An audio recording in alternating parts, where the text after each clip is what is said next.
ሰላም እንደምን አላችሁ ውድ የቻናሌ ቤተሰቦች እንደምን አላችሁ? በዕለቱ የተሰሙ ሀገር አቀፍና ዓለም አቀፍ መረጃዎችን ለእናንተ ከዚህ እንደሚከተለው ማቅረብ እንቀጥላለን። አብራችሁን ትቆዩ ዘንድ በአክብሮት እየጋበዝን ወደ መረጃዎቹ እናልፋለን። ወደ ቀዳሚው ዘገባችን ስናልፍ ዓለም አቀፉ የግጭት አጥኚ ቡድን ክራይሲስ ግሩፕ በኢትዮጵያ ፌዴራል መንግስት በትግራይና በኤርትራ መካከል ውጥረት መባባሱን በተለያዩ ምክንያቶች ሳቢያ በቀጠናው ጦርነት ሊከሰት ይችላል ሲል ስጋቱን ገልጧል።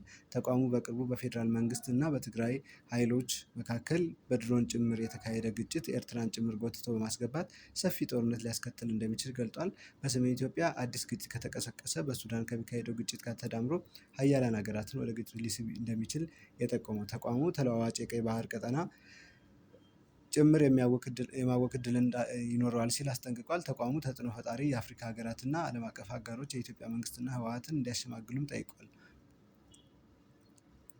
ወደ ቀጣዩ ዜና ስናልፍ የእስራኤል ፕሬዝዳንት ይስሐቅ ሄርዞግ በቀጣዩ ሳምንት በኢትዮጵያ ይፋዊ ጉብኝት እንደሚያደርጉ ተነገረ። ፕሬዝዳንት ሄርዞግ በኢትዮጵያ በሚኖራቸው የአንድ ቀን ጉብኝት ከሀገሪቱ ባለስልጣናት ጋር እንደሚወያዩ አንድ የእስራኤል መንግስት ከፍተኛ ባለስልጣን ነግረውኛል ሲል ዘ ታይምስ ኦፍ እስራኤል ጋዜጣ አስነብቧል። ጋዜጣው እንዳስነበበው የፕሬዝዳንቱ ጉብኝት እስራኤል ከአፍሪካ ሀገራት ጋር ያላትን ግንኙነት ለማጠናከር የያዘችው እቅድ አንድ አካል እንደሆነም ዘገባው ጠቅሷል። የእስራኤል የውጭ ጉዳይ ሚኒስትር ፕሬዝዳንት ሄርዞግ በኢትዮጵያ ጉብኝት እንደሚያደርጉ የተያዘ እቅድ ስለመኖሩ ይህ ዘገባ እስከተጠናቀረበት ሰዓት ድረስ ያለው ነገር ባይኖርም የቀድሞ የእስራኤል ፕሬዝዳንት ሪሴፕ ኤርዶቭ ከ7 ዓመት በፊት በኢትዮጵያ ይፋዊ ጉብኝት ማድረጋቸው የሚታወስ ነው።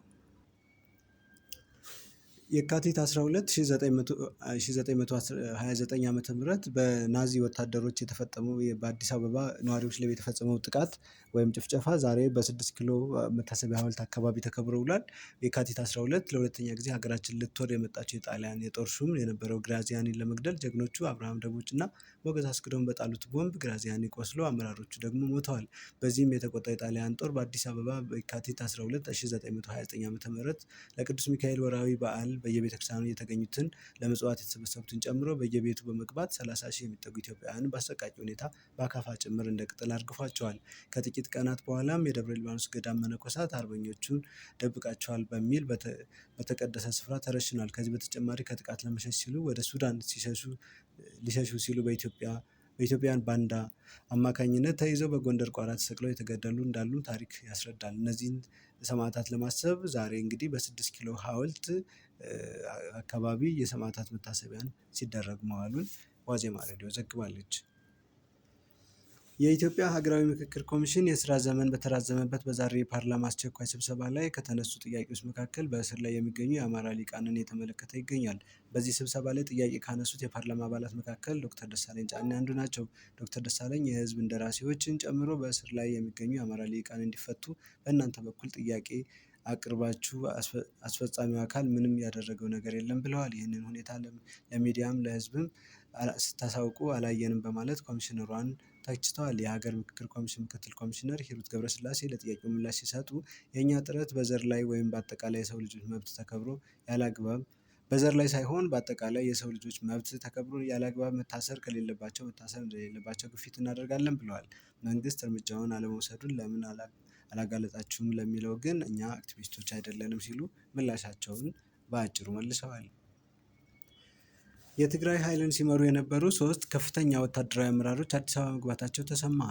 እነዚህ አመራሮች የትግራይ ኃይል ከፍተኛ አመራሮች ቀደም ሲል የሀገር መከላከያ ሰራዊት የነበሩ እና በትግራይ ጦርነት የትግራይ ኃይልን በመምራት የተዋጉና ያዋጉ ናቸው። ትናንት የካቲት 11 2018 ዓ.ም ወደ አዲስ አበባ መግባታቸው የተሰማው ብርጋዴር ጀነራል ጉስ ገብረ፣ ብርጋዴር ጀነራል ከበደ ፍቃዱ እና ኮሎኔል ንጉስ ወልደ ገብርኤል ናቸው። ብርጋዴር ጀነራል ጉስ ገብረ ጥር 9 ቀን 2018 ዓ.ም በትግራይ ክልል በቁጥጥር ስር ውለው ጥር 25 ቀን 2018 ዓ.ም በዋስ ተለቀው ጉዳያቸውን በውጭ ሆነው እንዲከታተሉ ወታደራዊ ፍርድ ቤት ወስኖላቸው እንደነበር የሚታወስ ነው። የፓርላማ አባሉ ዶክተር ደሳለኝ ጫኔ ለሀገራዊ ምክክር ኮሚሽን ምክትል ኮሚሽነሯ ጠንከር ያለ ጥያቄን አቀረቡ። ጥያቄያቸውም እነማን ምን እያደረጉ ተይዘው እንደተፈቱ እናውቃለን እዚህ ሀገር ሲሉ ደሳለኝ ጫኔ ተናግረዋል። ዶክተር ደሳለኝ ሀገራዊ ምክክር ኮሚሽነሩ ምን ጠየቁ ስንል የተመለከትናቸው ነጥቦች በርካታ አማራዎች በፖለቲካ አስተሳሰባቸው በማንነታቸው ታስረው ለረጅም ጊዜ በእስር ቤት እየተንገላቱ ነው ብለዋል።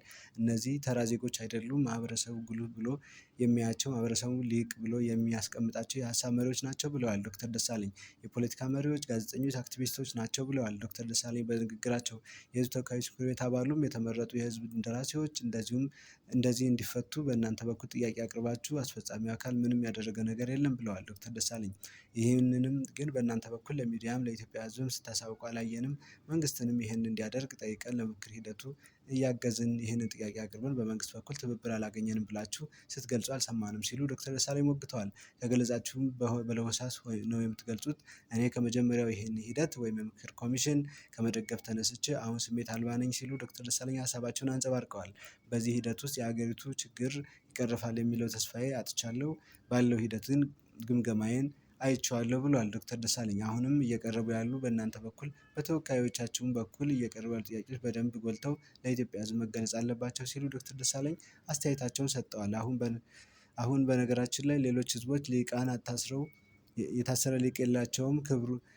ክቡር ኮሚሽነር ለመረጃ ያክል ከትግራይ የፖለቲካ ሊቅ የታሰሩ አላቅም።